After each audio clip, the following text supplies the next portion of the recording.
Hello everyone, this is TalesFan109 and welcome back to Let's Play The Legend of Zelda. Last time, went through the first dungeon and got massively powered up before going into this dungeon.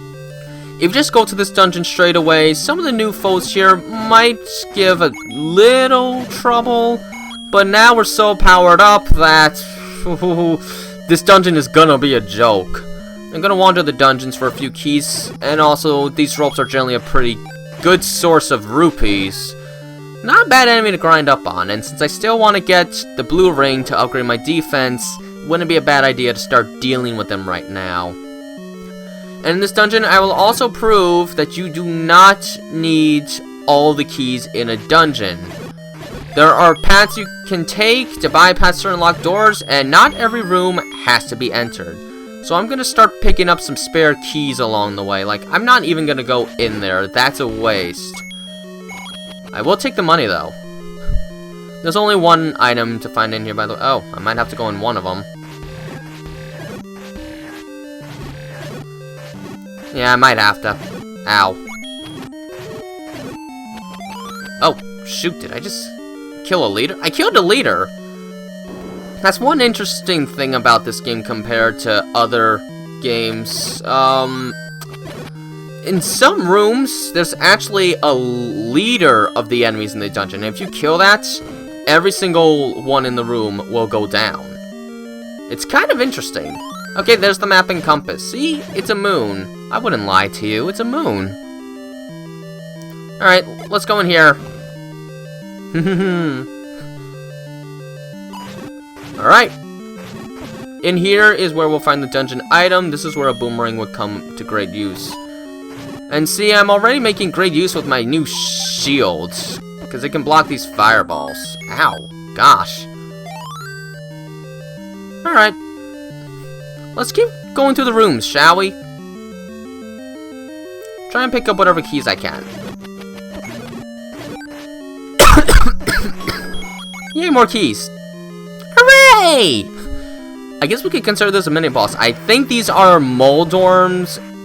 There are Moldorms and Lamelas in this game, which definitely got a serious upgrade in A Link to the Past, but I always tend to mix them up in this. I probably should have tried bombing this wall first. Bats are useless. They're not going to give me anything. But will I get anything for... Oh, money! Good! I need money! Oh, Dodongo does like smoke. I didn't... Oh, that's a clue for the boss. Now we know the boss is Dodongo, and this boss is just interesting enough for technically being the first puzzle-based boss in the entire series. The first one that's not just hit it with your sword. You actually need to figure out how to kill it. Which, that's pretty cool. I like that. We're starting to see that little evolution of puzzle solving in Zelda games through this boss. It's always interesting to find the roots of things in long-running franchises. I like observing that kind of stuff from humble beginnings. It's why I played P-Edit 5. I wanted to see some roots for these RPG games, see where they start to form in the video game medium. And here's the boss, Dodongo. All he can do is move around, so you gotta kill him with bombs. There's two methods. One, you stuff in his mouth. Two, get him caught in an explosion and hit him with your sword. If you do the second method, you will always get bombed, so I recommend doing it that way. We're already done with this dungeon. It's actually shorter than the first dungeon. I went through every single room, and it only took 4 minutes.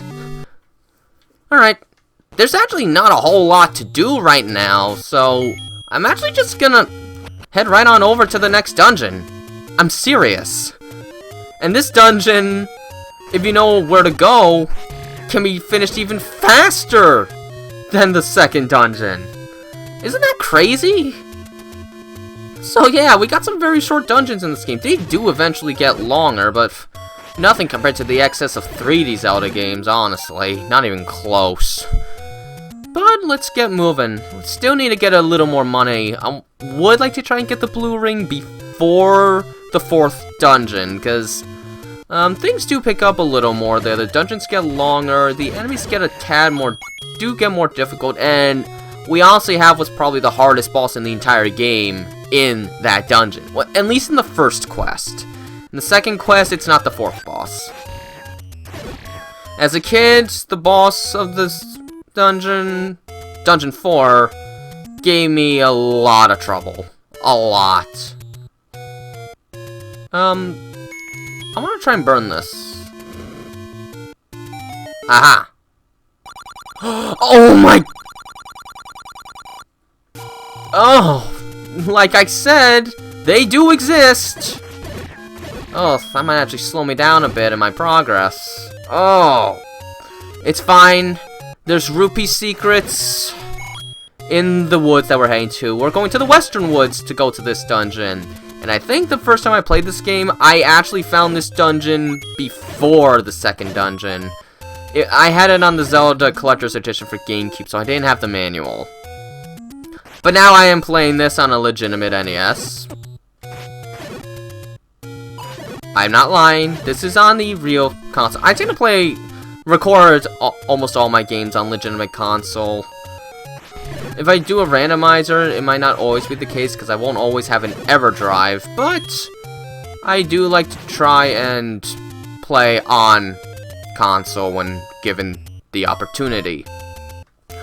Anyways, here's Dungeon 3 already. Let's go in. I can handle this. Level 3. This one has an interesting color scheme, especially because it changes the tint of Link's skin. He's brighter in this. Ooh, a clock. The clock is a wonderful item because it freezes every enemy on the screen, and its effect lasts until you leave the room. I have 4 keys? What? How? How did that happen? And now number 5! I have so many keys. Okay, here's one of the game's more notorious enemies. These are Dark Nuts. They seem to move randomly unless you get close to them. Then they seem to have some degree of intelligence and actually start trying to corner you. It's interesting. But if you've collected everything like I have, they're actually not that difficult. Ouch. Those things are more difficult, I guess. Because I let myself get hit by it. So we're heading to the dungeon item. And this time I'm not actually going to go in all the rooms because quite frankly, it's a waste. So I'm going to get this item and then going to head straight to the boss. We got to kill these Dark Nuts first in what's probably the game's first true challenge. Trying to kill these Dark Nuts. It usually helps to stand like in the middle between tiles to get them. And right down there. One way I could kill these guys is to use bombs. You know, if they would actually walk into my explosion. Oh, forget this. I'm wasting time. So here's the dungeon item. This is a raft. We're clearly not going to use this in the dungeon, but this is one of the few mandatory pickups in the game. Like the bow, which will be needed to actually beat the final boss of all things, the raft is actually needed to get to Dungeon 4. So this is actually one of the rare instances where you actually have to do something in order, in a sense. You do have to go into Dungeon 3 before going to Dungeon 4. And I find that actually very interesting. Anyways, it is now time to head to the boss. Yes. If we go straight up, we'll get a clue about where to find the white sword. Walk into the waterfall, he'll say. Straight north. I'm not gonna waste time there. I'm just gonna go here, and we are just about at the boss, actually. Here's the map. I don't know why they give it to you so close to the boss, and we can actually shortcut our way to the boss. Just bomb this wall. And here's the boss, Manhandler. He has 4 heads that shoot fireballs at you. For each head you destroy, he gets faster. So when there's only 1 head, he can actually be kind of daunting. Oh gosh, if I'm not careful, I might actually die here. Oh, I might actually die. I might actually die. Whew! Okay, that was close! He's actually pretty hard with only 1 head. Oh my, I was actually worried there. A well-placed bomb can destroy all 4 heads at once. You know, now that I think about it, the bow might have actually helped there, because the arrows are about as strong as the white sword, and that would have kept me from having to get so close. I should have done that. The bow is actually a viable option for taking down the heads. Oh, let me take those. Anyways, I still can't get the blue ring. What a pity. So, let's go for some money secrets. There are some around this neck of the woods. Like in here. How much though? 10 or 30? Whoa!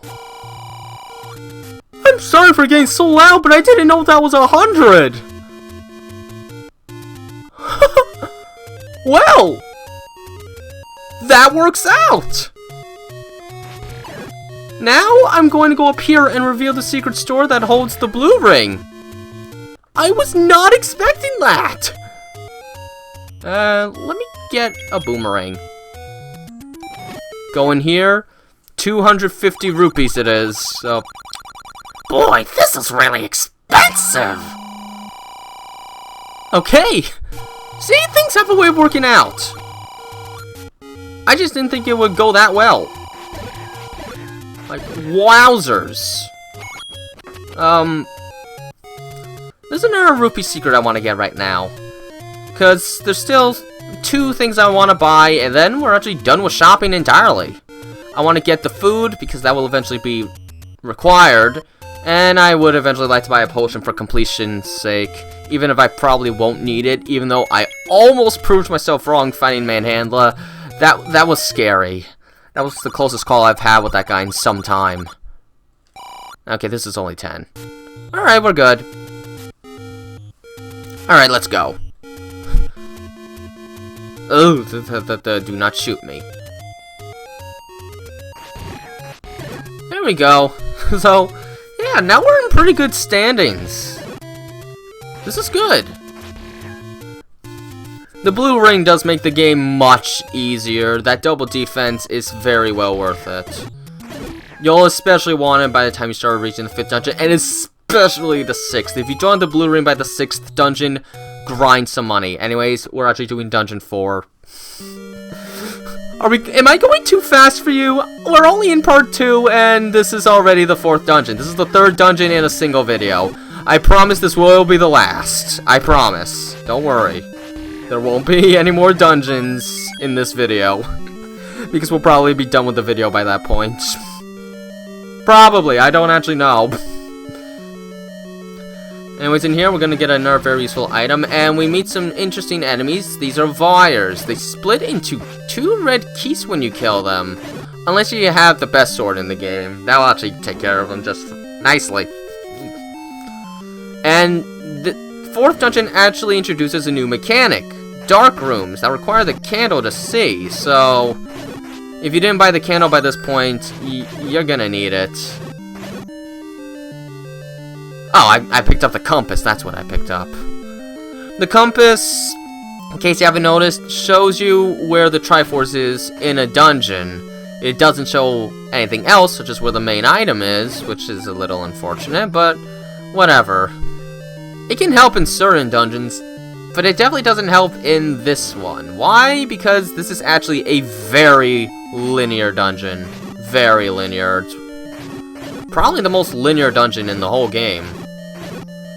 Like, there's only one way to go, pretty much. Alright, let's go. Fortunately, I might not get many rupees in this dungeon. Well, there's Zol, so there's always a chance. 6 keys! 6! And we're gonna have to use one up. Unless there's another key in here, then we can go even higher. Ow. I'm getting my darn boomerang. I should be using this. It's my favorite item in this game. You know, except when it misses. Then it's annoying. We can't go that way yet. So this is a hint off of what the item's gonna be, and we're actually getting very close to it.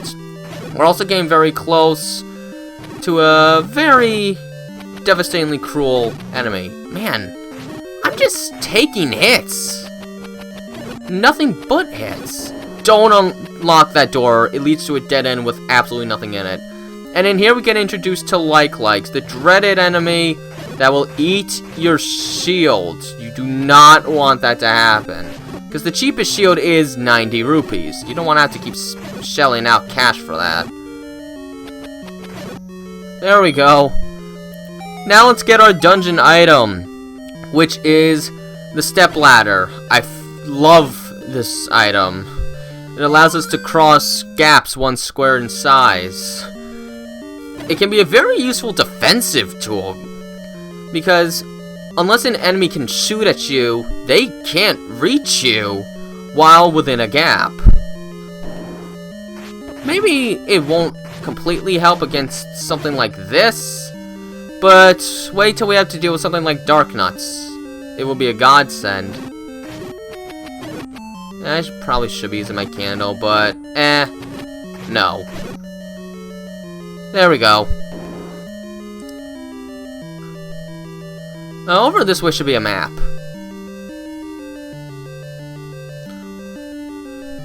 Yes, and while I'm here, I might as well demonstrate why you should not use that key I mentioned before. See, you'll be trapped if you go there. Now, if we keep going to the left, we'll find a Manhandler as a mini-boss. Instead, I can just blow this wall and enter a secret room, which has money, and then skip like a whole third of the dungeon just by doing this. And now we're right next to the boss.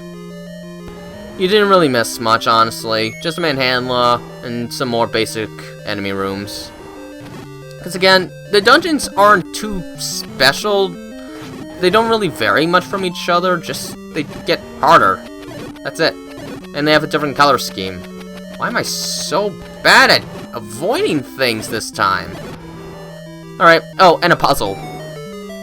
If you can call it that. And here's what I consider the hardest boss in the game. Gleeok. It has 2 heads and shoots fireballs at you. When you destroy one of the heads, it doesn't actually leave the fight. Instead, it will turn into a ghost and start flying around the room shooting at you.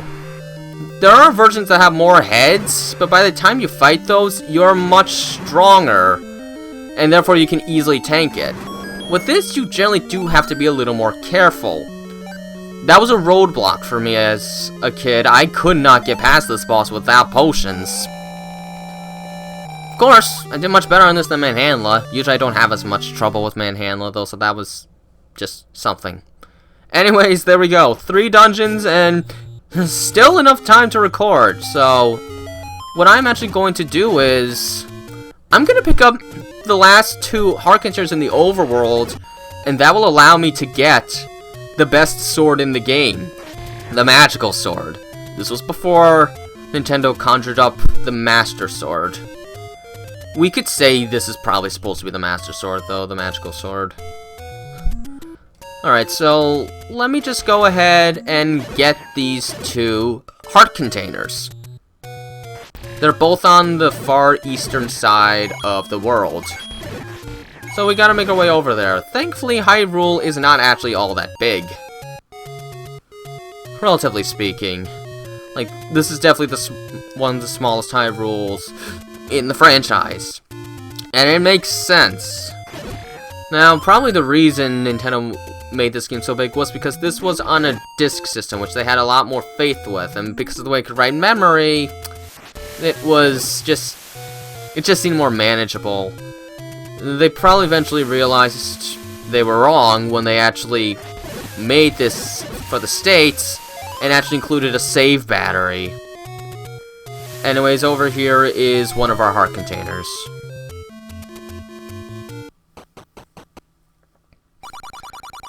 Yes. Oh, right. I did skip one clue in the 4th dungeon. It says, have you talked to the man in the waterfall? Yes. No, it says walk into the waterfall. Which is an important clue to figure out how to get to the next dungeon, actually. Oh, thank you. Alright, so here is the last heart container of the overworld. There we go. We now have enough hearts to get the best sword in the entire game. This is as early as you can get it, and by golly, it makes the game so much easier to get it this early. I probably shouldn't get it because I am hitting the 20-minute mark, but screw it, I want to get it right now. So, I'll extend this slightly. It's a way to end the weekend, right. But anyways, I can show you the waterfall thing on the way to gain the sword, and also what's probably the start of the whole secret behind the waterfall cliche trope. Pay me and I'll talk. Pay her the max amount and she'll tell you how to get through the Lost Hills. She says go up the mountain, which means just keep going up, and eventually the endless loop will end and you get to the 5th dungeon. We're not doing that just yet because, by golly, I want this sword. I want it so badly. Because it's a powerhouse. We can also get another item while we're here, actually.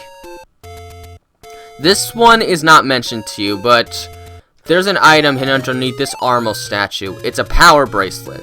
This allows us to push the heavy boulders, such as that, which we can use to access various shortcuts throughout the world. Isn't that convenient? Alright, almost there. Oh, by the way, Dungeon 6 is right there, right above, straight north. We're not going there, though. We are getting the magical sword. Was it on this screen? It was on this screen, okay. There we go. And with that, best sword in the entire game. Now, next time I play this game, which will be Saturday, I will go to the 5th dungeon, because other than buying the food and potions, there's nothing left to do in the overworld. We're basically done. Until then, though, this has been Tails Fan 109, and have a nice day.